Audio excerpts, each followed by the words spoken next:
Alam mo ba na araw-araw ay unti-unti kang nawawalan ng testosterone at ang masama pa nito ay hindi mo man lang napapansin. Ayon sa mga pag-aaral, bumababa ang level ng testosterone ng mga lalaki ng halos 1% kada taon. At baka iniisip mo maliit lang yon pero malaki ang epekto. Kasi itong hormone na ito ang nagdidikta ng halos lahat sa katawan mo, mula sa laki ng muscle, tibay ng buto, hugis ng muka, pati na rin ang enerhiya na nagbibigay sa iyo ng drive para gumalaw at magtagumpay. Kung wala ito, parang mababawasan ang lakas at lalim ng pagkatao mo bilang lalaki.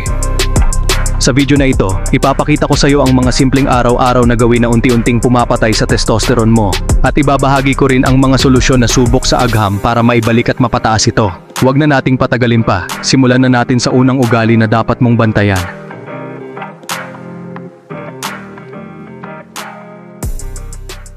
Sedentary lifestyle, isa sa pinakamalaking pumatay sa testosterone ng mga lalaki ay sobrang upo at walang galaw. Ngayon kasi karamihan nakahiga lang, nag-scroll sa phone o naglalaro ng games. Ang katawan mo kapag hindi gumagalaw, nag-iisip ito na wala kang kailangan na lakas o muscle kaya binabaan niya ang testosterone mo. Noong unang panahon, normal lang na naglalakad ang tao papunta sa trabaho o saan man pupunta. Pero ngayon halos lahat may motor o kotse kaya mas kaunti ang kilos. Tandaan mo, mas konti ang galaw, mas konti rin ang signal sa katawan para mag-produce ng testosterone. Over-masturbation, isa pa ay sobrang masturbation lalo na kapag may kasamang porn. Ang paulit-ulit na dopamine hit dito ay naglalagay sa utak mo sa low drive state. Ibig sabihin nawawala yung gana mong maghabol ng totoong goals o magbuo ng lakas. Kaya hindi totoo yung sabi-sabi na nagpapataas ito ng testosterone. Kung titingnan mo ang maraming tao na sobrang nakadepende dito, makikita mo kung paano bumagsak ang energy at motivation nila. Ang control nasa kamay mo, at kapag natutunan mong disiplinahin ito, makikita mo rin kung gaano kataas ang testosterone at drive na babalik sa'yo. Heat and temperature, hindi rin maganda para sa testosterone ang sobrang init sa parte ng katawan na dapat mas malamig. Kaya nga ang bayag ay nasa labas ng katawan para mapanatili itong cool. Pero kapag palagi kang naka-skinny jeans, mahilig sa mainit na shower, o lagi kang may laptop sa hita, bumababa ang production ng testosterone. Kung gusto mong mas mapanatili ang natural na production ng hormone na ito, matulog ka na maluwag ang suot. Iwasan ang sobrang tagal sa mainit na paligo, at huwag mong sanayin na nakapatong ang electronics sa hita mo. Simple lang ang mga ito pero malaki ang epekto.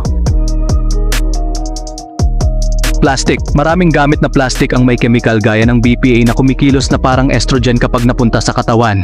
Ang problema, mas mataas na estrogen ay kabaligtaran ng testosterone. Kaya imbes na lumakas ka, lalo kang hihina at masisira ang natural balance ng hormones mo.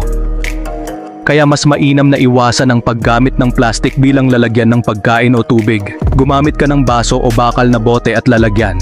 Maliit na pagbabago lang pero matagal mong mapapakinabangan lalo na pagdating sa kalusugan ng hormones mo. Junk food. Kasunod nito ay ang pagkain ng junk food. Ang matatamis, mga seed oil, at sobrang processed na pagkain ay nagpapataas ng insulin at nagdudulot ng inflammation. Ang resulta ay pagbaba ng testosterone, at kapag sumobra pa ang taba sa katawan mo, ginagawang estrogen ang testosterone mo. Kung hindi mo pipigilan ang junk food, unti-unti nitong sisirain ang katawan at hormones mo. Kaya kailangan mong piliin ang pagkain na nagbibigay sustansya. Dahil dito, magsisimula ang unang hakbang para maibalik ang natural na lakas at level ng testosterone mo. Boosting testosterone, science-backed fixes. Diet. Kung gusto mong tumaas ang testosterone mo, magsimula ka sa diet.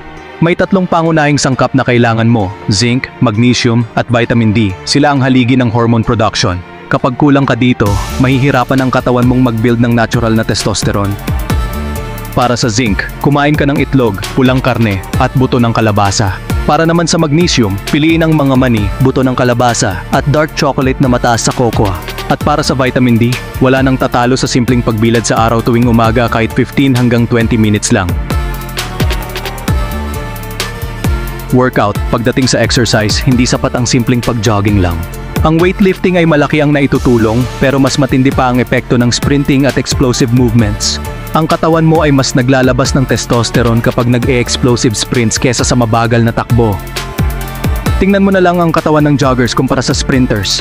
Ang mga nagjo-jogging madalas ay chubby at kulang sa muscle, pero ang mga sprinter ay lean at muscular. Subukan mong tumakbo ng full power ng 30 seconds, magpahinga ng 2 minuto, at ulitin ito ng 3 set. Water quality, mahalaga rin ang iniinom mong tubig.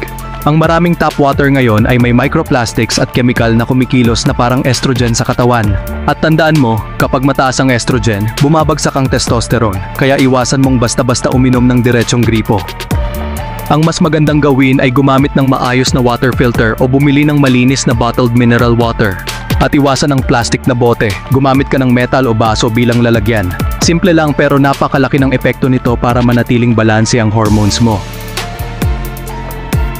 Stress. Ang isa pa sa pinakakalaban ng testosterone ay stress. Kapag palaging mataas ang stress, tumataas din ang cortisol sa katawan at ang cortisol ay kumukuha ng resources na dapat ay para sa testosterone.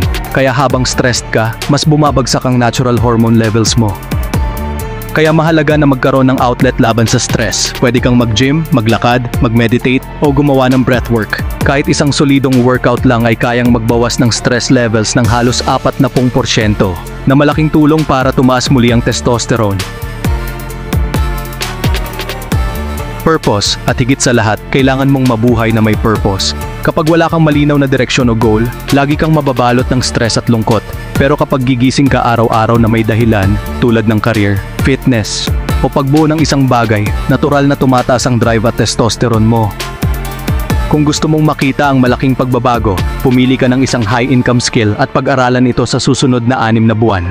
Makikita mo kung gaano ka-phenomenal ang magiging resulta hindi lang sa buhay mo, kundi pati sa level ng energy at testosterone mo. So ayan, nakita mo na kung gaano kalakas ang epekto ng mga simpleng gawi sa testosterone mo. Minsan hindi natin napapansin pero araw-araw unti-unti itong binabawasan ng maling lifestyle. At kapag pinabayaan mo ito, mahihirapan kang maramdaman ang tunay na lakas at drive ng isang lalaki. Pero ang maganda dito, nasa kamay mo lahat ng solusyon. Sa tamang diet, sapat na workout, malinis na tubig, at maayos na stress management, maibabalik mo ang natural na testosterone mo. At kapag nadagdagan pa ng malinaw na purpose, mas lalakas pa ang katawan at isip mo. Kaya challenge ko sa'yo ngayon, pumili ka ng isang high-income skill at pag-aralan ito sa loob ng 6 na buwan. Kapag sineryoso mo ito, hindi lang testosterone ang tataas, kundi pati na rin ang kalidad ng buong buhay mo.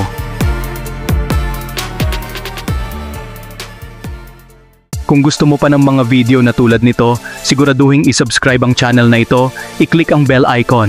Tandaan mo, nasa mga araw-araw mong choices nakasalalay ang tunay na lakas at tagumpay mo.